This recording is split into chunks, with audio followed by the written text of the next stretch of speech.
G'day all, welcome to the lovely Rhone River of France.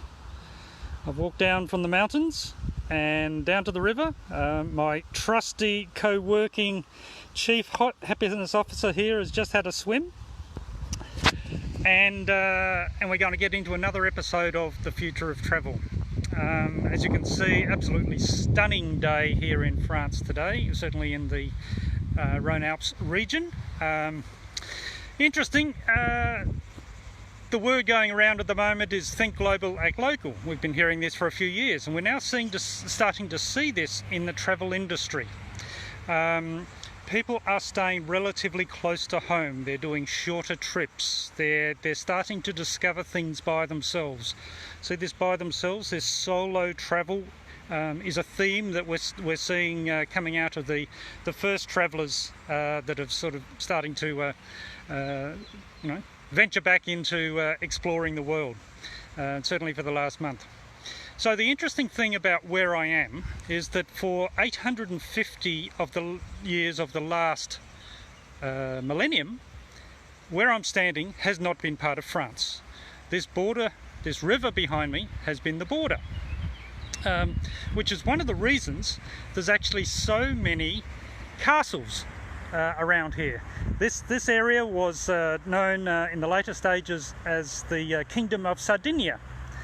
Yes, Sardinia, that island, relatively large island out in the middle of the Mediterranean. This was named after that, although the capital for quite some time was about half an hour's drive over there in Chambéry, and then a couple of hours drive over there in Turin. That was the capital of the Kingdom of Sardinia.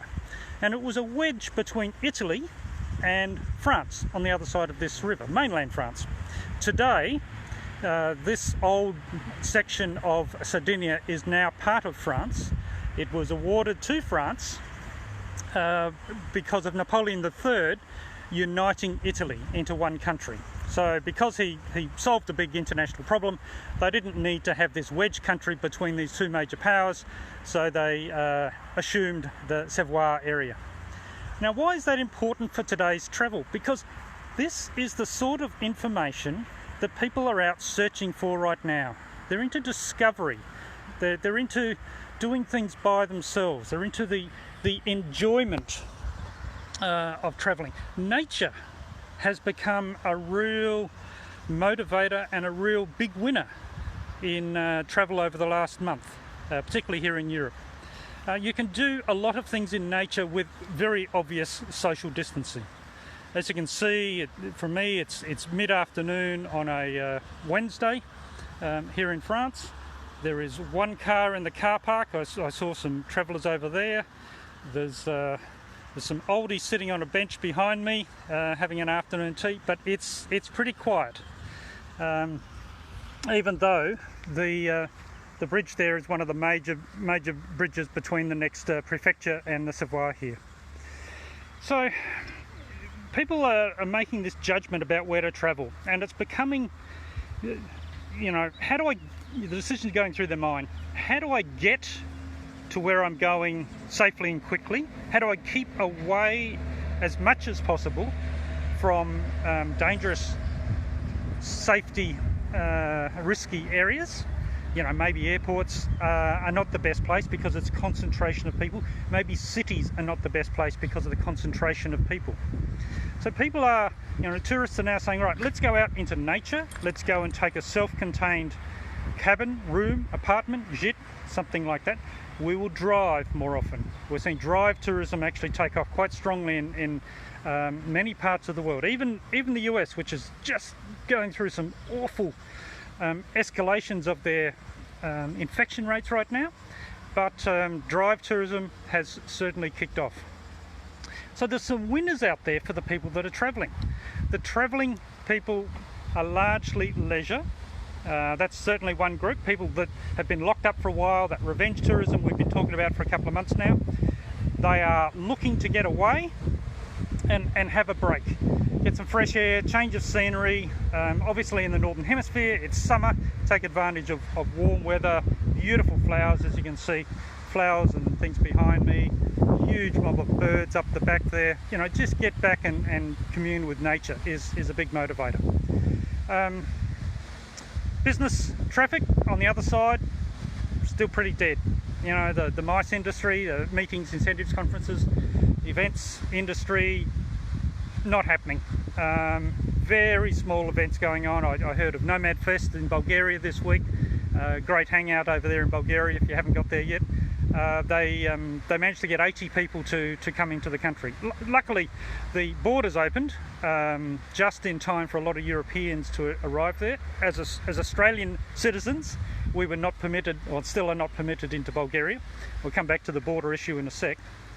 But the smaller events, the smaller get-togethers, knowledge sharing, small B business meetings are certainly starting to kick off. The digital nomad remote worker market is taking off. We've been taking a number of inquiries from people from all walks of life saying, listen, you know, I'm leaving my job, I've lost my job, it's time to make the change. I am going to go explore the world. I'm doing my research to work out how to do it in obviously the safest way, but you know, it's time for me to make that shift. And what that shift is to a full-time, or certainly a majority time, travelling. Now this nomad, of course, they spend a lot more money because they travel more than most people, and they tend to stay longer. So when they're coming in to places like the Savoie here, they're booking for often a month at a time, having a base and going off on trips from there.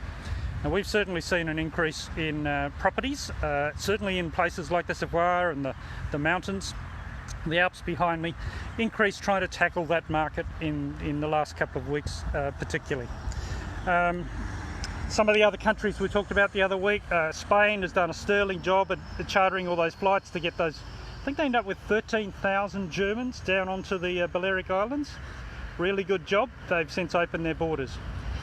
So let's have a look at the border openings, because the border openings are having a big impact about who is winning and who is losing. So a lot of the internal European borders are still opening in some fashion or other. It isn't consistent. The EU has been trying to get consistency, but it's not consistent at the moment. And the latest report in the last couple of days is the external borders of the EU will be opening very shortly in some fashion to many countries. There's a range of high outbreak countries that are not on that authorised list. Unfortunately, the United States, most of Latam, India are part of that you can't come here. But it's interesting because the bureaucracy has chosen to use the name on your passport as your criteria. What nationality were you?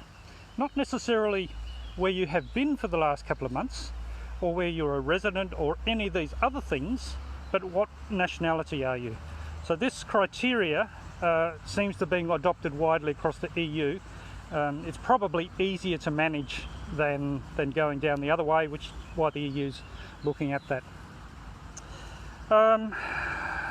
Losers, yes, there are still losers happening out there. There's a lot of accommodation places, cafes, pubs, just not opening, just not going to open again. A lot of shops and manufacturers that have not been, or they have been going for well over 100 years, they are not surviving in this modern world. Aeromexico is the latest aviation industry participant to go into bankruptcy, receivership. I'm not quite sure what the final outcome is. That's a fairly big airline down in Central America. Back to borders. Again, without consistency, there are opportunities. Denmark, for instance, has just announced that they're going to let family members come into Denmark for reuniting purposes, regardless of whether they're inside the EU or outside the EU. So if you're part of a family group, boyfriend, cousin, grandfather, mother, you name it, the definition's quite wide. Okay, you can pop into Denmark now relatively easily. So the European Union is trying very hard to kickstart its tourism industry. You can probably see from a little bit of the traffic behind me here in France, it's not quite business as usual, but certainly not lockdown times where because we're still seeing cars and trucks and so forth going about their business. Meetings are occurring where we were having meetings, face-to-face meetings with bureaucrats, with banks, insurance companies and things like this. So life is getting back to normal here in Europe. Summer, obviously a major focal point of the tourism year here in Europe is really kicking on quite nicely. So far so good with outbreak quantities, although again some concern about how open and transparent governments are. Some governments appear to be not releasing information or not even collecting the information about the virus at the moment, which is making it harder for travellers to trust the government. So you sort of say, all right, do I trust what they're saying in this place or that place? And secondly, if I get sick, what's the calibre of the health care that I'm going to have there? So these are the sorts of decisions that are kicking in right now. Hence, drive tourism, relatively close to home, is starting to work. Short-haul airlines are probably going to be the biggest winners for the next little while, where there's only one flight between home and you. You can pass through the airport, get into a comfort zone in the airline quickly, get out of the airline through the airport and get on to where you want to go without spending too much time in these areas.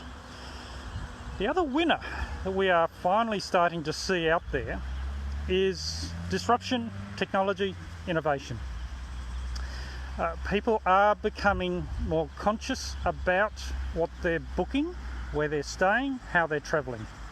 So there has been an uptick in the use of, shall we say, automation, touchless activity. So big increase in online bookings, actually an increase in package holidays, strangely enough, where it's all handled for you with a linkage between different sections as you get in a package holiday, so that you don't have to discover and get confused and get lost dealing with all the things yourself. It's all handed on. So touchless activities, crossing borders, facial recognition on some of these borders, a lot of cleanliness for your fingerprints when you're coming into some of these countries. This is starting to kick off. Hotels are starting to have keyless entry, so you don't have to grab the door key, you don't have to put it into a lock and turn it, you don't have to slide it in. So this technology is actually having an impact in people's bookings, and the more advanced 5-star hotels, for instance, around the world, particularly out of the US, are winning a lion's share of the business.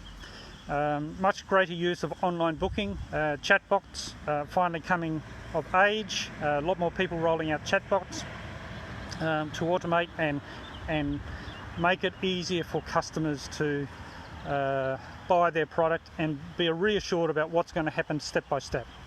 So people are going through visualizing much more of the holiday experience at the moment than what they did before. And that's shall we say, an administrative overhead. You know, you're planning this stuff out, you're working it through, you're trying to keep away from dangerous areas, countries, locations, things like that. And the result is that people are choosing to go to areas where the, shall we say, the intensity of the experience is higher. Outdoor activities and nature are one of the big winners. You know, to the ability to get into nature and see some beautiful scenery, the ability to go and discover amazing history have already shown some green shoots at the moment. So locations in these sort of regional areas, they're starting to win quite well. Win, well, it's relative, isn't it? This is not 2019. We don't have a surplus of customers everywhere. Our yields in hotels are still relatively low. But if you've decided that you're going to remain in business and you're going to work it through, then you can make your money by being much more selective than maybe what you've had to do with that in the past. Some interesting side effects coming on. So we've seen what we got up to 14 airlines now collapse around the world. There's been some recapitalising of some of these airlines. there's been a takeover of Virgin Australia by an American group. We're seeing Qantas also in Australia. Sorry, obviously, if you haven't realised, I am Australian, so my knowledge base of activity there in that country is a lot higher than in other countries. But Qantas, one of the premier airlines in the world, they finally announced that they're going to retrench some 6,000 people on the back of the government of Australia saying the borders are probably not going to open for another year. Now, that's got to hurt, obviously, international travel. And when it does open, who knows what's going to go on, because again, we're seeing preference for short haul, and if anyone's been to Australia, there's nothing short haul in Australia. Everything's quite long haul. In the administration of Virgin, we saw a gap in the market. We saw a relatively small airline, Rex Airlines, jump into taking new airline routes. We're going to fly the Sydney to Melbourne route. Again, if you're not Australian, you're sort of saying, so what does that really mean? Well, the point that you may or may not realise is the Sydney to Melbourne route is the world's busiest air route. There are more people travel between those two cities than any other two cities in the world. So it's an early indicator of people making a bet that travel between major business centres like Sydney, like Melbourne, 6 million, 5 million people respectively, is going to dominate the business world when it kicks back in. In the meantime, it's leisure travel. Most people will grab a flight between those two cities because it is a 12-hour drive, so it doesn't really make the grade for a short haul being close to home. We're going to see a bit more of that. Certainly Latam